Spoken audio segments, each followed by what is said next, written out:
How are you all? So I hope you all have attended the class of ratios. So now today our topic is proportion and averages. So let's start with the proportion first, then we will move towards averages, right? Proportion, as name से clear हो रहा है, proportion but we have used it for so many times in our daily life that divide this thing in proportion. So proportion का मतलब क्या होता है बच्चे? Proportion means equal ratio. जब भी मुझे किसी भी चीज को proportion में डिवाइड करना है तो that means मुझे उस चीज को equal ratio में डिवाइड करना है. For example, if I say I have two ratios, A is to B and C is to D, right? तो ये हमारे पास जो है, ये हमारे पास proportion कब बनेगा? When these two ratios are equal, which means A by B is equals to C by D.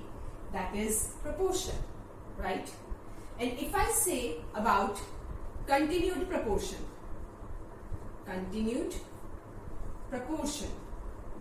so continued proportion का हमारे पास मतलब क्या है? If I say A, B and C are in continued proportion, continued जैसे name से clear हो रहा है, तो इस केस में हमारे पास इक्वेशन क्या बनेगी? That A by B is equal to B by C. That is continued proportion. A by B is equal to B by C, जिसमें B जो A का डिनोमिनेटर है वो आगे न्यूमिनेटर में जो है वो कंटिन्यू हो रहा है. That is continued proportion. Clear? Now, continued proportion is the another form of GP series. I hope GP series पता है बच्चे सभी को क्या होती है? GP series is basically with the common ratio. जिनकी ratios common होती है, that is GP series. For example, if I say 2, 4, 8, 2 by 4, 1 by 2, 4 by 8, 1 by 2. Ratio common है, so this is GP series. And continued proportion is the another form of GP series. Right? Clear हो गया ये चीज सभी को? अब proportion and continued proportion basically हम तीन तरह के questions को solve करने के लिए use करते हैं. First, if I need to find out the third proportion. Second, if I need to find out the mean proportion. And third, if I need to find out the fourth proportion. अगर मुझे third proportion, mean proportion या fourth proportion इनमें से कुछ find करना है तो that means इस केस में हम क्या अप्लाई करेंगे? आइदर प्रपोर्शन और कंटिन्यूड प्रपोर्शन. इन तीनों की एक एक एग्जांपल करके इसको समझते हैं. Let's take an example. Will start with the third proportion. Let us say, if I say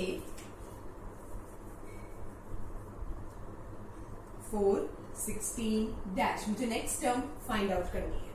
that means third proportion मुझे फाइंड आउट करना है. तो बच्चे इस केस में अब हम क्या करेंगे? थर्ड प्रपोर्शन के केस में सोच के बताइए, प्रपोर्शन अप्लाई होगा या कंटिन्यूड प्रपोर्शन? प्रपोर्शन अप्लाई करने के लिए मुझे 4 वैल्यूज चाहिए, A, B, C, D. A by B is equal to C by D. But continued proportion के लिए I need 3 values. A by B is equal to B by C. तो इसमें हम क्या अप्लाई करेंगे? Continued proportion. A by B is equal to B by C. तो यहां से थर्ड प्रपोर्शन हमारे पास क्या आ जाएगा? 64. And the another method to solve the third proportion is, as I told you, that continued proportion is the another form of GP series. तो इस क्वेश्चन को हम डायरेक्ट जीपी सीरीज से भी सॉल्व कर सकते हैं. 4 से 16 इंटू 4, तो फर्दर इंटू 4 होगा. 16 into 4, 64 is our answer. Right? Third proportion clear है सभी को? Next one is mean proportion. Mean का मतलब क्या होता है? एवरेज. मीन का मतलब होता है एवरेज. राइट?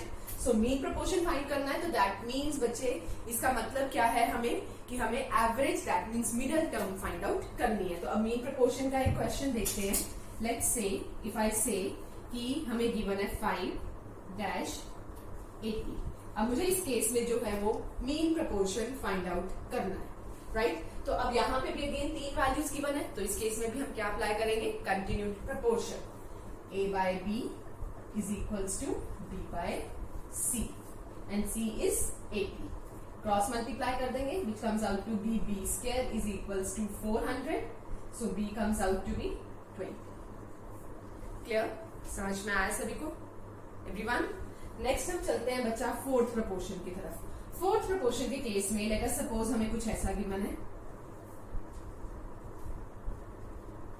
इस केस में हमें जो है ये फाइंड करना है. 4, 20, 100 नेक्स्ट टर्म हमें फाइंड आउट करनी है. अब देखिए फोर्थ प्रपोर्शन के केस में हम क्या अप्लाई करेंगे? Most of the students will say proportion, but एक चीज देखिए बच्चा, फोर्थ प्रपोर्शन के केस में हम प्रपोर्शन भी अप्लाई कर सकते हैं, कंटिन्यूड प्रपोर्शन भी अप्लाई कर सकते हैं। बट कंटिन्यूड प्रपोर्शन किस केस में अप्लाई होगा? उस केस में जिसमें सीरीज जो है वो जीपी सीरीज होगी। लाइक 4 से 20 कैसे बना? इंटू 5। चेक करेंगे कि ये सीरीज जीपी सीरीज है या नहीं है। अगर जीपी सीरीज है तो कंटिन्यूड प्रपोर्शन से आंसर आ जाएगा, अगर जीपी सीरीज नहीं है तो हम अप्लाई करेंगे राइट प्रपोर्शन। 20 से 100 कैसे बना? इंटू 5। 5 कॉमन आ रहा है तो हमारे पास आंसर क्या हो जाएगा? 100 इंटू 5, 500। सिमिलरली अगर हम देखें 4, लेट अस सपोज ऐसे गिवन है 20, 80, नेक्स्ट टर्म फाइंड करनी है। अब ऑब्वियसली बच्चा ये जो सीरीज है ये जीपी सीरीज नहीं है। अगर ये जीपी सीरीज नहीं है तो इसमें हम क्या अप्लाई करेंगे? Proportion. a by B is equals to C by D. तो यहाँ पे जब हम सॉल्व करेंगे तो हमारे पास डी की वैल्यू क्या हो जाएगी? 400। सो हमारे क्वेश्चन का आंसर क्या है? 400। क्लियर हो गया यहाँ तक सभी को एवरीवन? अब इसके बाद नेक्स्ट हम चलेंगे टाइप्स ऑफ प्रपोर्शन की तरफ, कि प्रपोर्शन के हमारे पास जो है वो कितने टाइप्स होते हैं, और उसी के बेसिस पे जो है वो हम क्वेश्चन को सॉल्व करेंगे।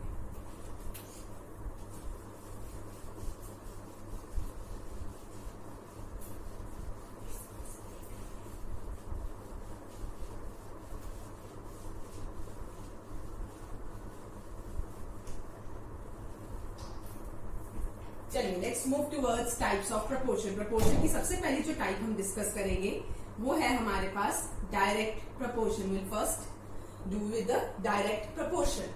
नाउ डायरेक्ट का मतलब क्या है? If I say that x is direct proportional to y, x जो है वो y के डायरेक्ट प्रोपोर्शन में है। इससे हम क्या मतलब निकाल सकते हैं?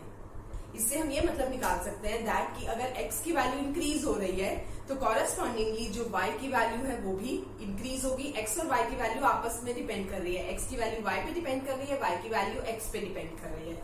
सो अगर x की वैल्यू इंक्रीज होगी तो कॉरेस्पॉन्डिंगली y की वैल्यू भी इंक्रीज होगी, और अगर x की वैल्यू डिक्रीज होगी तो कॉरेस्पॉन्डिंगली y की वैल्यू भी डिक्रीज होगी।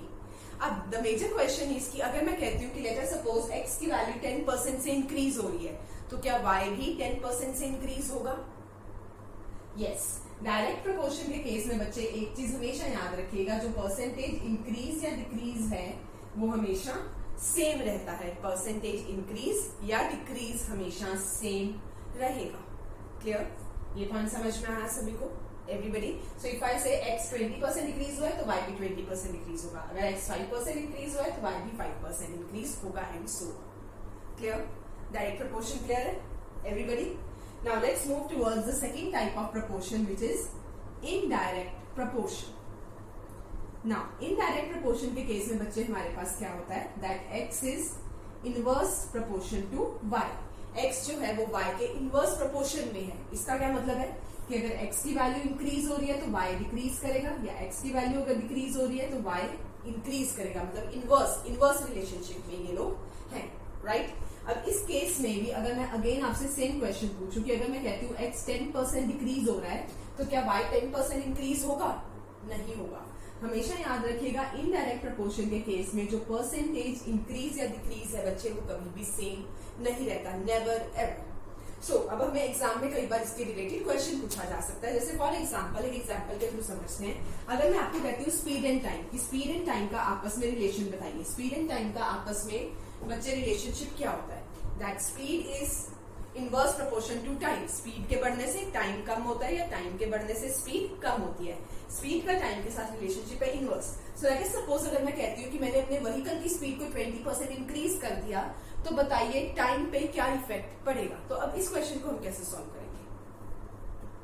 इस तरह के क्वेश्चन को सॉल्व करने के लिए हमारे पास फॉर्मूला होता है। वो फॉर्मूला क्या है कि अगर x जो है वो r% से इंक्रीज कर रहा है तो कॉरेस्पॉन्डिंगली y किसी ना किसी परसेंटेज से डिक्रीज करेगा, और किस परसेंटेज से डिक्रीज करेगा? 100 into R divided by 100 plus R. Similarly अगर मैं कहती हूँ x r% से डिक्रीज कर रहा है तो कॉरेस्पॉन्डिंगली जो y है वो किसी ना किसी परसेंटेज से इंक्रीज करेगा, और वो किस परसेंटेज से इंक्रीज करेगा? 100 इंटू आर। डिफरेंस क्या होगा? साइन का 100 minus R. So that means इसके अकॉर्डिंगली मैं ये कहना चाहती हूँ कि अगर x r% से इंक्रीज होगा इन इनडायरेक्ट प्रोपोर्शन तो y इस परसेंट से कम होगा, और अगर x r% से कम होगा तो y इस परसेंट से बढ़ेगा। क्लियर? कॉन्सेप्ट समझ में आया बच्चे सभी को एवरीबडी? कोई डाउट तो नहीं है यहाँ तक, राइट? चलिए बच्चा, तो अब इसके बेसिस पे अपनी वर्कशीट के फर्स्ट 3 क्वेश्चंस जो हैं वो ट्राई कीजिए। वीडियो को पॉज कीजिए, क्वेश्चंस ट्राई कीजिए, देन वीडियो को रिज्यूम करके दोबारा से हम क्वेश्चंस को सॉल्व करें। कीजिए ट्राई जरा फर्स्ट 3 क्वेश्चंस।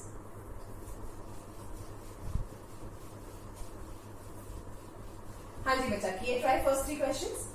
चलिए फर्स्ट क्वेश्चन से सबसे पहले स्टार्ट करते हैं। The very first question is कि लेट अस सपोज, अगर मैं कहती हूँ कि फर्स्ट क्वेश्चन में आपको क्वेश्चन में क्या कहा गया है, if the length of the rectangle is increased by 30% that what would be the corresponding change in its area.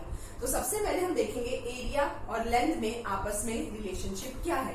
अगर हम देखें बच्चा, तो एरिया और लेंथ का आपस में रिलेशनशिप क्या होगा? एरिया ऑफ रेक्टेंगल का फॉर्मूला क्या होता है? Length into breadth, which means area is direct proportional to length. अब अगर डायरेक्ट प्रोपोर्शन है तो इससे तो हमें साफ पता लग रहा है, डायरेक्ट प्रोपोर्शन मीन्स जितना परसेंटेज लेंथ का इंक्रीज होगा उतना ही परसेंटेज एरिया का भी इंक्रीज होगा। सो दैट मीन्स अगर लेंथ 30% इंक्रीज हो रही है तो जो एरिया है वो भी 30% इंक्रीज होगा। क्लियर? समझ में आया? फर्स्ट क्वेश्चन क्लियर है बच्चे सभी को? एवरीबडी? चलिए सेकंड क्वेश्चन की तरफ चलते हैं। सेकंड क्वेश्चन में हमें क्या गिवन था? That if the mileage of a car reduces by 20%, then what would be the corresponding percentage change in the fuel expense? अब जरा बच्चे इस क्वेश्चन को सोचिए और बताइए। क्वेश्चन में कहा गया माइलेज जो है वो अगर 20% से डिक्रीज हो रही है तो फ्यूल एक्सपेंस कितना परसेंट बढ़ेगा? सो माइलेज जो है वो 20%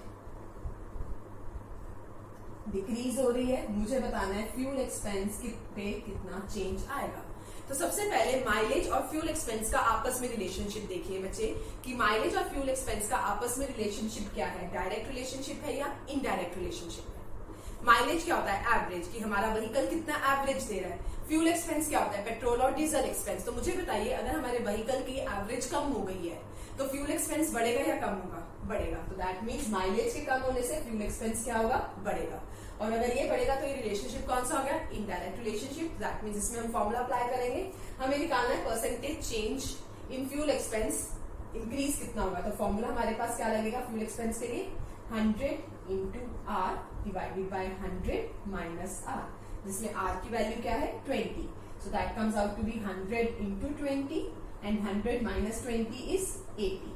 तो बच्चा 100/4 इज 25%। मतलब अगर माइलेज 20% से डिक्रीज होगी तो जो फ्यूल एक्सपेंस है वो 25% इंक्रीज होगा। ये हमारे क्वेश्चन का आंसर बनेगा। क्लियर? सेकंड क्वेश्चन क्लियर है सभी को? फर्स्ट 2 क्वेश्चंस तो जो बच्चा थे वो बहुत ही हमारे पास जो है वो इजी क्वेश्चन थे। नाउ हम मूव करते हैं थर्ड क्वेश्चन की तरफ जो थोड़ा सा डिफिकल्ट था। पढ़ा है थर्ड क्वेश्चन सभी ने?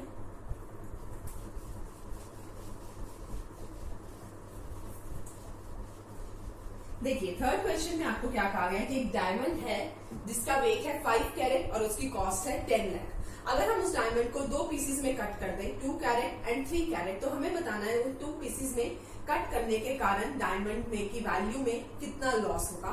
और जो सबसे इंपॉर्टेंट चीज गिवन है वो क्या गिवन है? दैट जो कॉस्ट है डायमंड की वो किसके डायरेक्ट प्रोपोर्शन में है? वेट स्क्वायर के डायरेक्ट प्रोपोर्शन में है। इसका क्या मतलब है? डायरेक्ट प्रोपोर्शन है मतलब जितना प्रॉफिट कॉस्ट में होगा उतना ही प्रॉफिट वेट स्क्वायर में होगा, या जितना लॉस कॉस्ट में होगा उतना ही लॉस वेट स्क्वायर में होगा। यही मतलब निकलता है इसका। अब देखिए यहां से अगर मुझे परसेंटेज लॉस निकालना है, मुझे फाइंड करना है परसेंटेज लॉस किसमें? कॉस्ट में। तो बच्चा यहां से जो है वो मेरे पास फॉर्मूला क्या बनेगा कि कितना लॉस हुआ कॉस्ट में डिवाइडेड बाय इनिशियल कॉस्ट कितनी थी and it should be multiplied with 100, right? अब प्रॉब्लम क्या है कि मुझे अगर लॉस इन कॉस्ट फाइंड करना है तो मुझे ये तो पता है कि डायमंड का इनिशियल कॉस्ट कितना था, बट मुझे ये नहीं पता कि डायमंड का फाइनल कॉस्ट कितना है। ये मुझे नहीं पता कि जो डायमंड है 2 पीसेस में कट होने के बाद उसकी कॉस्ट, उसकी वैल्यू कितनी होगी। तो दैट मीन्स अगर मुझे इस फॉर्मूला के थ्रू सॉल्व करना है तो मुझे सबसे पहले वो फाइंड आउट करना पड़ेगा। So that would be somewhat lengthy. लेकिन दूसरी चीज अगर मैं इसको शॉर्टकट से देखूं तो मुझे ये पता है कॉस्ट किसके डायरेक्ट प्रोपोर्शन में है? वेट स्क्वायर के। तो बच्चा दैट मीन्स अगर मैं फाइंड करूं percentage loss in weight square तो मेरा आंसर इजीली आ जाएगा। That would be loss in weight square divided by initial weight square multiplied by 100। तो मेरा आंसर इजीली आ सकता है, राइट? क्योंकि मुझे इनिशियल वेट भी पता है, फाइनल वेट भी पता है, लॉस इन वेट स्क्वायर। पहले वेट कितना था 5 कैरेट, स्क्वायर की बात हो रही है, loss means minus, final wait कितना था, 2 पीसेस में कट हो गया 2 and 3 carat, so which means 2 square plus 3 square, initial weight square 5 square into 100, इसको सॉल्व करेंगे 25 minus 9 plus 4 13 which will be 12 over 25 into 100, तो बच्चा यहां से मेरे क्वेश्चन का आंसर क्या बन जाएगा 48%।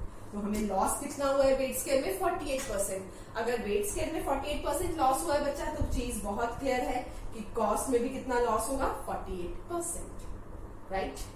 समझ में आया सभी को, एवरीबॉडी? सो बच्चा किसी को फर्स्ट 3 क्वेश्चंस में कोई डाउट? Everybody clear? देख लीजिए बच्चा, नोट कर लीजिए,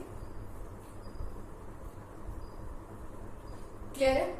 चलिए बच्चा, तो अब हम नेक्स्ट कॉन्सेप्ट पे चलते हैं। आज के हमारे जो क्या है हमारे पास एवरेजेस।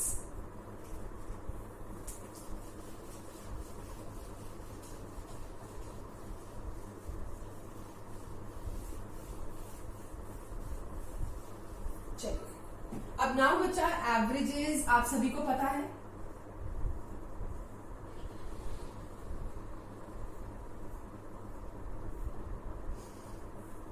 राइट? कि एवरेजेस को हमने सभी ने लोअर क्लासेस में स्टडी किया होता है। तो एवरेज फाइंड करने का बेसिक फॉर्मूला हमारे पास क्या होता है? एवरेज फाइंड आउट करने का बेसिक फॉर्मूला हमारे पास होता है sum of observations divided by number of observation. ये बेसिक फॉर्मूला होता है एवरेज फाइंड आउट करने के लिए, राइट? अब बच्चा एक चीज देखिए, अब अगर मान लीजिए एग्जाम में क्वेश्चन आता है that find the average of first 100 natural numbers, first 100 natural numbers का हमें एवरेज फाइंड आउट करना है। तो इस केस में मुझे बताइए, क्या इस केस में ये फॉर्मूला अप्लाई करना फिजिबल होगा हमारे लिए? बिल्कुल भी फिजिबल नहीं होगा। First 100 natural number means 1 2 3 up to 100, right? तो अब इस केस में ये फॉर्मूला तो अप्लाई नहीं हो सकता। तो अब इस तरह के क्वेश्चंस को बच्चा हम कैसे सॉल्व करेंगे? Using AP series. AP series पता ना क्या होती है? जिसका कॉमन डिफरेंस होता है। देखिए ये सीरीज भी जो है एपी सीरीज है। अब एपी सीरीज के केस में जब भी हमें एवरेज फाइंड आउट करनी है तो उसका फॉर्मूला हमारे पास क्या रहता है? That first term plus last term divided by 2, a plus L divided by 2। तो इस फॉर्मूले से मैं डायरेक्ट एवरेज फाइंड आउट कर सकती हूँ। First term is 1, last term is 100 divided by 2, which means 101 divided by 2, so that comes out to be 50.5. तो that means हमारे पास इस क्वेश्चन का आंसर क्या बनेगा? 50.5, right? Everybody?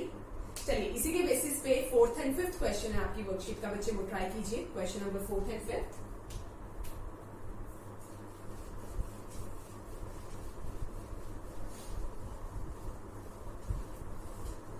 हाँ जी, किया ट्राई बच्चा 4th and 5th क्वेश्चन। अब देखिए दोनों ही क्वेश्चंस बहुत इजी थे। 4th क्वेश्चन में हमें क्या कहा गया था? That find the average of first 15 multiples of 7। 7 के first 15 multiples means 7, 14, 21, 15th multiple of 7 is 105। अब देखिए क्या ये सीरीज एपी सीरीज है? यस, ये सीरीज एपी सीरीज है। तो डायरेक्ट फॉर्मूला अप्लाई कर दें, first term plus last term divided by 2, which means 112 divided by 2, so answer comes out to be 56। 4th question का आंसर क्या रहेगा आपके पास? 56। क्लियर? सिमिलरली 5th क्वेश्चन की बात करें। 5th question is find the average of first 100 even numbers 2 4 6। Now 100th even number is 200, ये तो हम सभी को पता है। 100th even number कौन सा है? 200। यहाँ पे भी एपी सीरीज का फॉर्मूला अप्लाई हो जाएगा, 2 plus 200 divided by 2, which comes out to be 202 divided by 2 and which comes out to be 101। तो हमारे 5th क्वेश्चन का आंसर क्या होगा? 101, राइट? कीजिए नोट।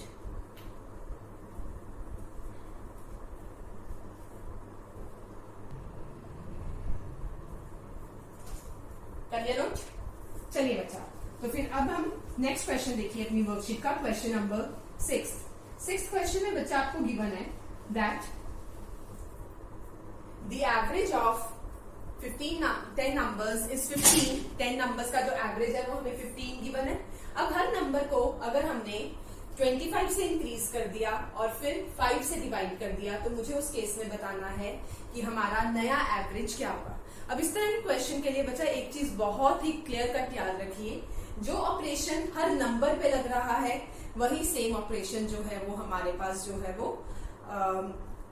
एवरेज पे लगेगा, राइट। इनिशियली हमें एवरेज जो है वो हमें क्या गिवन है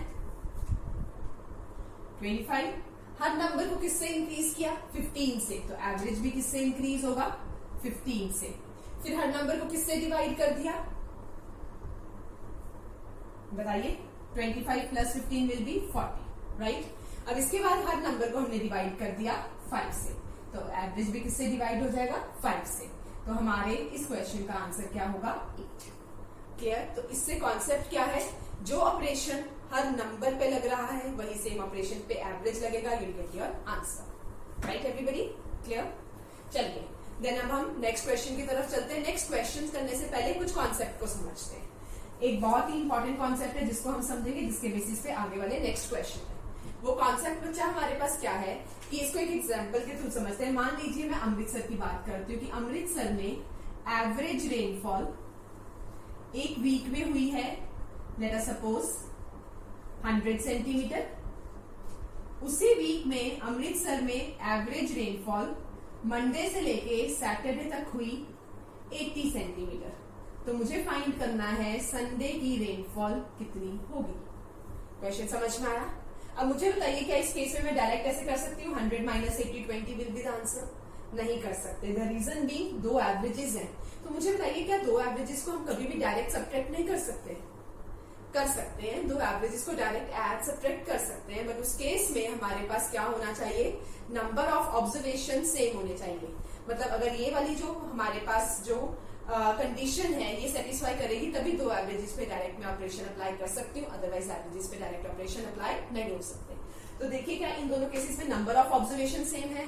एक वीक में कितने डेज होते हैं 7, मंडे टू सैटरडे कितने डेज होते हैं 6। तो ये नंबर ऑफ ऑब्जर्वेशन सेम नहीं है। तो दैट मीन्स इस केस में हम क्या करेंगे, एवरेजेस के थ्रू डायरेक्ट क्वेश्चन सॉल्व नहीं कर सकते। तो बच्चे इस केस में हम सबसे पहले फाइंड आउट करेंगे सम। सबसे पहले हम पूरे वीक का सम फाइंड करेंगे। अब हमें पता है एवरेज का फॉर्मूला होता है सम divided by number of observation. तो सम का फॉर्मूला क्या हो जाएगा, average into number of observation. Average is 100, number of observation is 7। तो पूरे वीक का सम क्या आ गया 700। फिर हम सम निकालेंगे मंडे से लेके सैटरडे तक का। 80 को किससे मल्टीप्लाई करेंगे 6 से, विच इज 480। अब इन दोनों को सब्ट्रैक्ट कर देंगे, दैट इज 220। तो दैट मीन्स संडे को रेनफॉल कितनी हुई 220 सेंटीमीटर, राइट। समझ में आया बच्चे ये चीज। चलिए 7th 8th 9th क्वेश्चन अपनी वर्कशीट से ट्राई कीजिए, वीडियो को पॉज करके। 7th 8th 9th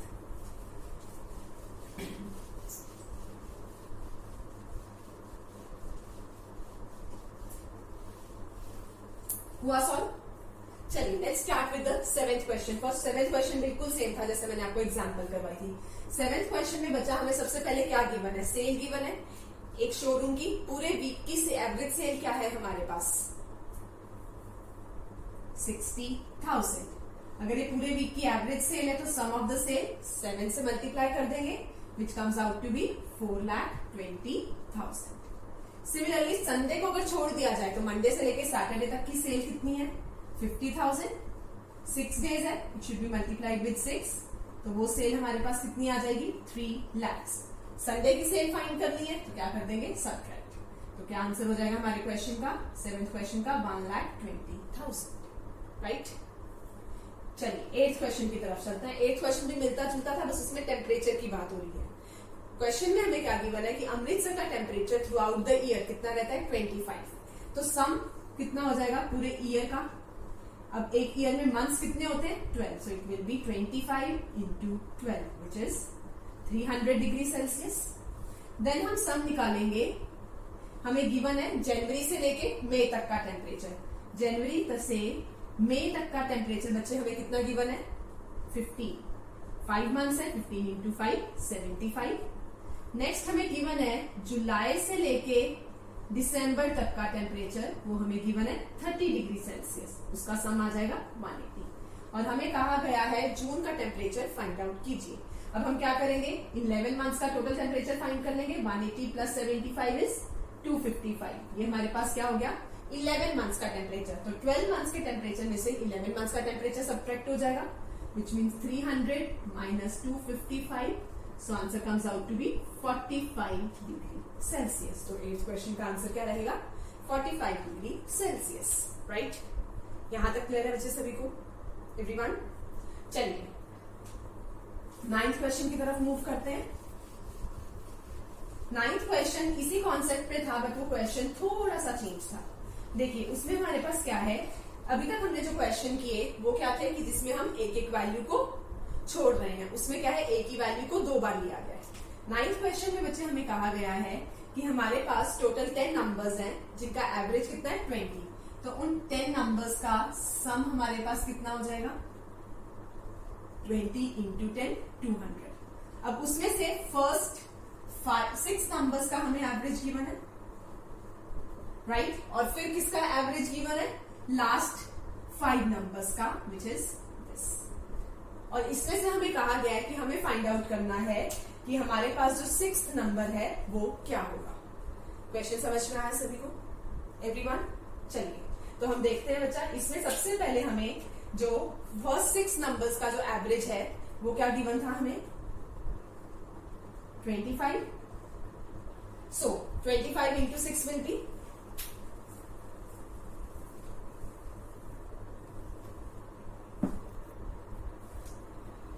25 into 6 will be 150। और लास्ट 5 नंबर्स का एवरेज कितना है? 15। 15 इंटू 5 इज 75।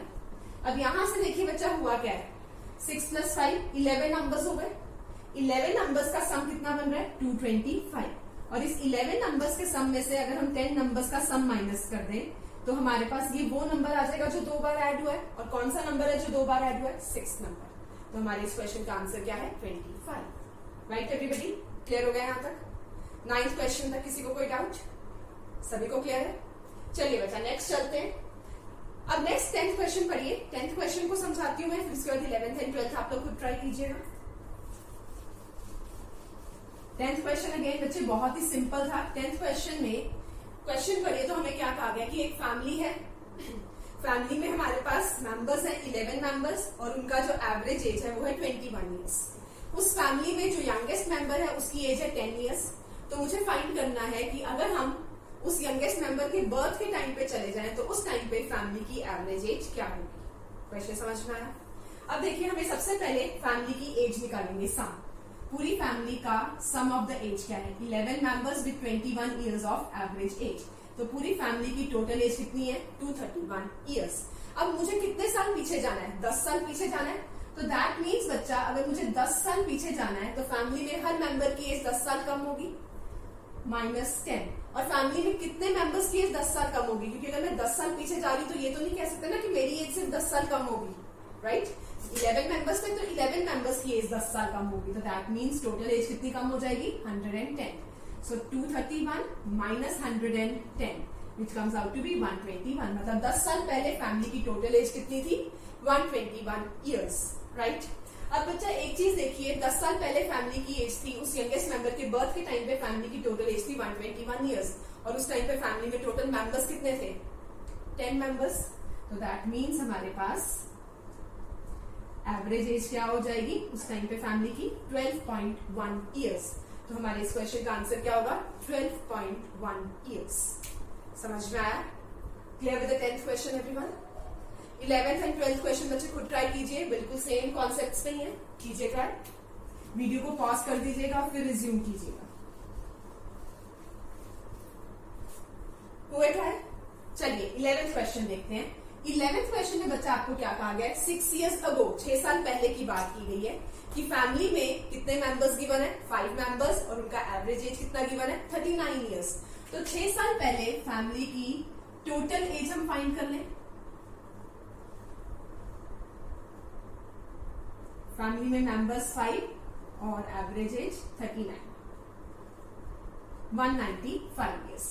अब हम फैमिली की अगर प्रेजेंट टोटल एज फाइंड करनी है, प्रेजेंट टोटल एज, तो एक चीज देखिए बच्चा, 6 साल पहले अगर मेरी age let us suppose 24 years थी तो मेरी आज की प्रेजेंट एज कितनी होगी?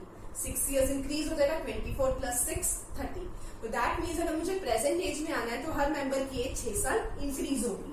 तो 195 प्लस 6, हर मेंबर की एज 6 साल इंक्रीज होगी।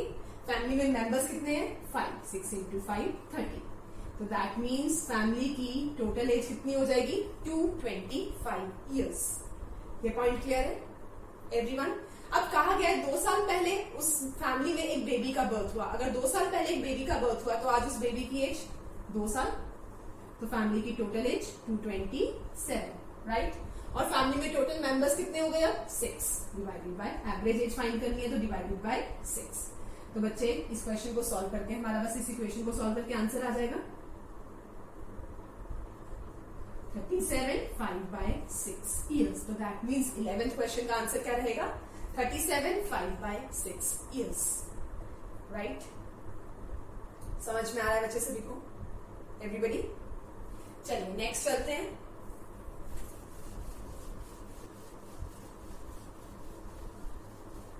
ट्वेल्थ क्वेश्चन की तरफ। Question number 12। अब 12th क्वेश्चन में देखिए हमें क्या गिवन है कि एक फैमिली की बात की गई है, हस्बैंड वाइफ और चाइल्ड की, राइट?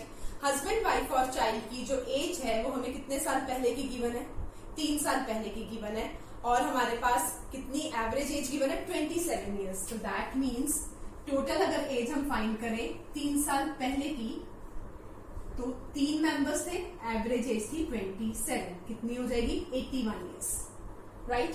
बट अगर मुझे प्रेजेंट एज पे आना है तो प्रेजेंट एज पे, और ये किस किस की एज है हस्बैंड वाइफ और चाइल्ड की, तो हर मेंबर की एज 3 साल इंक्रीज करेगी और मेंबर्स कितने हैं 3, तो टोटल एज कितनी हो जाएगी हस्बैंड वाइफ और चाइल्ड की प्रेजेंट एज 90 ईयर्स। अब उन्होंने बात की है वाइफ एंड चाइल्ड की, 2 मेंबर्स की बात की है वाइफ एंड चाइल्ड की, 5 साल पहले की जो एज है वो है 20 ईयर्स। 2 members 2 into 20 40 years. अब अगर मुझे इनकी प्रेजेंट एज फाइंड आउट करनी है तो दोनों मेंबर्स की एज 5-5 साल इंक्रीज करेगी, तो एज कितनी हो जाएगी 50। अब ये 50 ईयर्स एज किसकी हुई है वाइफ और चाइल्ड की। हस्बैंड की एज फाइंड करनी है, हस्बैंड वाइफ और चाइल्ड की total age 90, wife and child की टोटल एज 50, तो बच्चा हस्बैंड की एज कितनी हो जाएगी 90 माइनस 50 40 ईयर्स। तो दैट मीन्स इस क्वेश्चन का आंसर क्या रहेगा 40 years. Clear? 12th question clear है बच्चे सभी को? कोई डाउट यहां तक? नोट कीजिए इसे।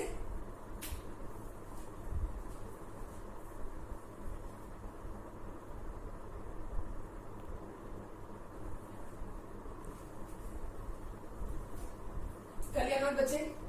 चलिए नेक्स्ट क्वेश्चन पे चलते हैं। 13th question. 13th क्वेश्चन पढ़िए जरा, क्या कहा गया आपको 13th क्वेश्चन में?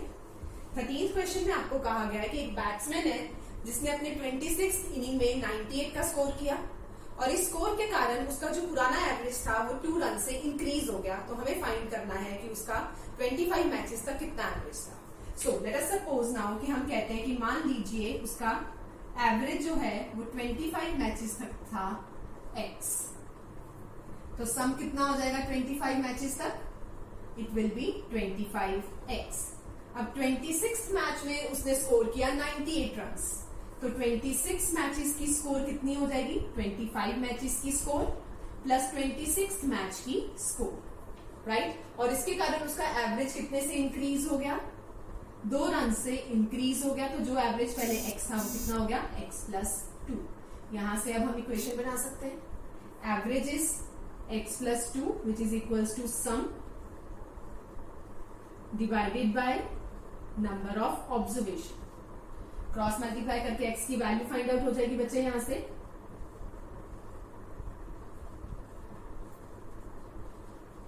तो यहां से आपके पास x की वैल्यू आ जाएगी 46, राइट? तो हमारा आंसर क्या होगा 46। क्लियर है यहां तक सभी को? एवरीबडी? कोई डाउट यहां तक? 13 तक क्वेश्चंस क्लियर हो गए? चलिए 14th क्वेश्चन। 14th क्वेश्चन पढ़िए जरा बच्चे, आपको क्या कहा गया है? Question number 14। अब इस क्वेश्चन को मुझे बताइए हम सॉल्व कैसे करेंगे। एक क्लास है, उसमें हमें गिवन है कि 41 स्टूडेंट्स हैं जिनका एवरेज वेट क्या है 54 kg। अब अगर उस क्लास में एक और स्टूडेंट ऐड हो जाता है जिसका वेट है 75 kg, तो मुझे फाइंड करना है कि उस क्लास का टोटल एवरेज वेट क्या हो जाएगा, नया एवरेज वेट क्या हो जाएगा। अब एक तो मेथड है बच्चा इस क्वेश्चन को सॉल्व करने का कि हम इस क्वेश्चन को जो है वो इस तरह से सॉल्व कर सकते हैं डायरेक्ट, कि सबसे पहले 41 स्टूडेंट्स का एवरेज वेट 54, टोटल वेट हो जाएगा 54 इंटू 41।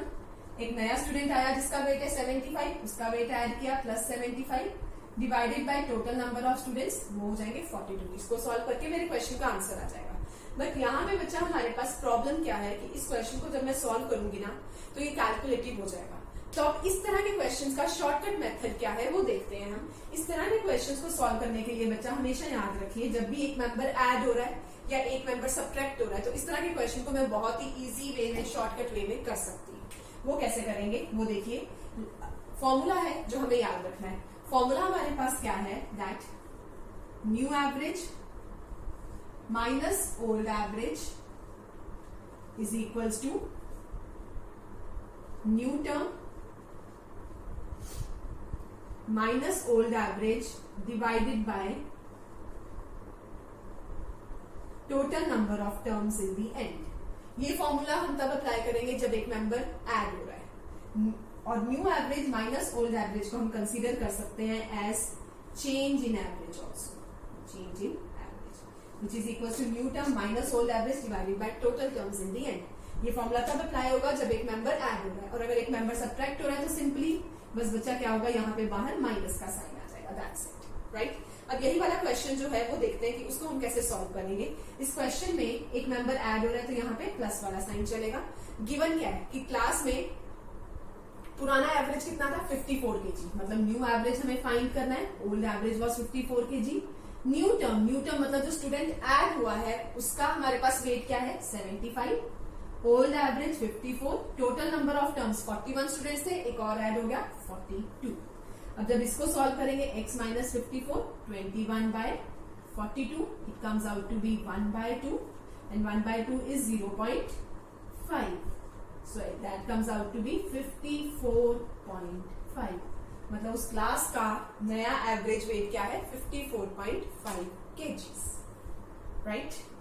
समझ में आया बच्चे ये चीज सभी को। इसी के बेसिस पे नेक्स्ट 2 क्वेश्चंस जो हैं वो ट्राई कीजिए, 15th एंड 16th क्वेश्चन बिल्कुल सेम कॉन्सेप्ट पे ट्राई कीजिए। वीडियो को पॉज कर दीजिए। किया ट्राई, चलिए देखते हैं बच्चे उस क्वेश्चन में क्या कहा गया था। क्वेश्चन में कहा गया था कि एक ऑर्गेनाइजेशन है जिसमें 65 एम्प्लॉयज हैं। उन 65 एम्प्लॉयज की एवरेज सैलरी है 3,20,000। अगर हम डायरेक्टर को भी ऐड कर लें तो डायरेक्टर की जो एवरेज सैलरी, डायरेक्टर के ऐड होने से जो ओवरऑल एवरेज सैलरी है वो इंक्रीज कर जाती है 30,000 से। तो मुझे फाइंड करना है डायरेक्टर की सैलरी क्या होगी। अब इस केस में अगर एक मेंबर ऐड हो रहा है तो प्लस वाला ही जाएगा। डायरेक्टर की सैलरी फाइंड करनी है तो दैट मीन्स हमें क्या फाइंड करना है, न्यू टर्म फाइंड आउट करना है, राइट। इस केस में हम क्या फाइंड आउट करेंगे, न्यू टर्म। ओल्ड एवरेज कितनी है 3,20,000, total number of term 65 employees है, प्लस एक डायरेक्टर 66। अब यहाँ पे देखिए मैं direct change in average use कर सकती हूँ क्योंकि हमें गिवन है कि डायरेक्टर के ऐड होने से एवरेज इंक्रीज हो गया 30,000 से, तो चेंज इन एवरेज कितना हो गया प्लस 30,000। यहाँ से सीधा x की वैल्यू आ जाएगी 66 into 3 198 followed by 4 zeros is equal to x minus 3,20,000। तो यहाँ से x की वैल्यू आ जाएगी 1980 प्लस 3,20,000 इज 23 lakhs। तो दैट मीन्स डायरेक्टर की सैलरी कितनी आई हमारे पास 23 lakhs, राइट। समझ में आया बच्चे ये चीज। 15th क्वेश्चन क्लियर है सभी को, एवरीवन। चलिए 16th क्वेश्चन इसके जैसा था, बस उसमें एक मेंबर छोड़ के जाना है। उसमें देखिए अब हम क्या करेंगे 16th क्वेश्चन में।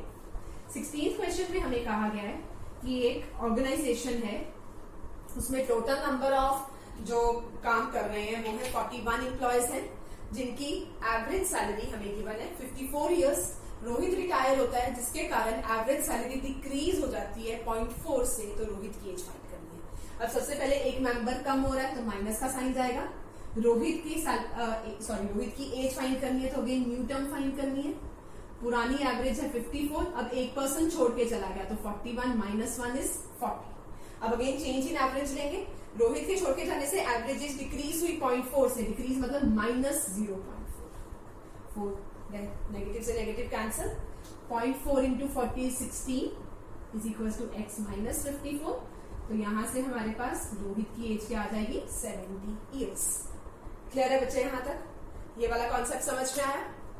चलिए तो फिर आज के लास्ट कॉन्सेप्ट की तरफ चलते हैं। आज का लास्ट कॉन्सेप्ट जो है वो हमारे पास क्या है बेसिकली, कि जिसमें हमारे पास क्वेश्चन में कहा गया है कि रिप्लेसमेंट करेक्ट इनकरेक्ट वाले क्वेश्चंस जो है, आपको क्वेश्चन में देखिए क्या कहा गया है 17th क्वेश्चन में कि 20 नंबर्स हैं जिनका एवरेज गिवन है 63। अब लेटर ऑन हमने रियलाइज किया दैट 52 वाज मिसरीड एज 25, तो मुझे फाइंड करना है कि उसका करेक्ट एवरेज, नया करेक्ट एवरेज जो है वो क्या होगा। क्वेश्चन क्लियर हुआ बच्चे सभी को? तो अब देखिए इस क्वेश्चन को हम कैसे सॉल्व करेंगे।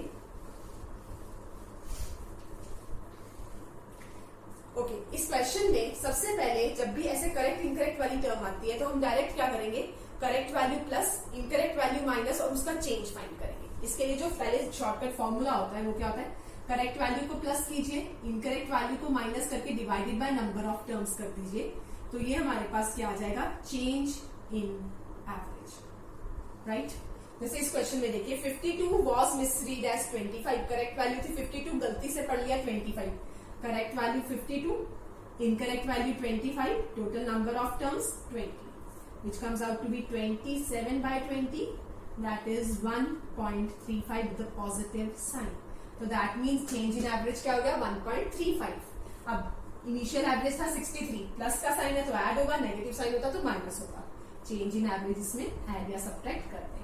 तो इस क्वेश्चन का आंसर क्या हो जाएगा 64.35। क्लियर बच्चा, समझ में आया सभी को? कोई डाउट यहां तक? एवरीबॉडी? चलिए लास्ट क्वेश्चन की तरफ चलते हैं, दैट इज 18th क्वेश्चन। अब 18th क्वेश्चन भी इसी कॉन्सेप्ट से किया जा सकता है। क्वेश्चन में देखिए क्या कहा गया आपको कि क्लास में 20 स्टूडेंट्स हैं, राइट, जिसमें से एक स्टूडेंट को रिप्लेस करके, जिसका वेट 50 केजी था, उसको रिप्लेस करके एक नया स्टूडेंट आ गया जिसके कारण एवरेज वेट इंक्रीज हो गया 1 केजी से। तो मुझे फाइंड करना है कि जो नया स्टूडेंट आया होगा उसका वेट क्या होगा। अब इसमें भी देखिए सेम कॉन्सेप्ट अप्लाई हो सकता है, जो स्टूडेंट छोड़ के चला गया उसका वेट माइनस, जो स्टूडेंट आ रहा है उसका वेट प्लस। जो स्टूडेंट आ रहा है उसका वेट फाइंड करना है, जो छोड़ के चला गया उसका wait minus, that is 50, total number of students 20, change in average increases by 1 kg, so that will be +1। so x minus 50 is equals to 20, तो x की वैल्यू क्या हो जाएगी 70 kg। तो दैट मीन्स जो नया स्टूडेंट आएगा उसका वेट क्या होगा 70 kg। क्लियर बेटा, समझ में आया? So this is all about your proportion and averages. I hope इस कॉन्सेप्ट में आपको कोई डाउट नहीं होगा। If you have any doubt then feel free to contact me. Thank you so much.